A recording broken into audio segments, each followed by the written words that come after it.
Today, I'll show you how to delete a Gmail account. Before we begin, there's one very important thing to understand. Google gives you two different options. You can delete only the Gmail service from your Google account, or you can delete the entire Google account completely.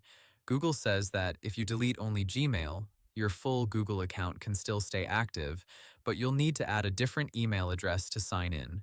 If you delete the whole Google account, you'll lose access to Gmail, Drive, Photos, Calendar, YouTube, and other Google services connected to that account.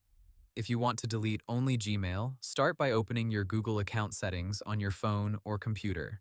Go to Data and Privacy, then scroll to data from apps and services you use. After that, choose Delete a Google service. Google says you may need to sign in again to confirm it's really you. Next to Gmail, tap or click the delete icon. Then enter a different email address that is not a Gmail address, and Google will send a verification email there. You'll need to verify that email to finish removing Gmail from your account. Now, if your goal is to delete the entire Google account, the steps are a little different. Go to your Google account, open Data and Privacy, scroll to your Data and Privacy options, then choose More Options and select Delete your Google account. Google says this removes the account and the data connected to it, including emails, files, calendars, and other content linked to that account. Before deleting anything, it's a good idea to review what you may lose.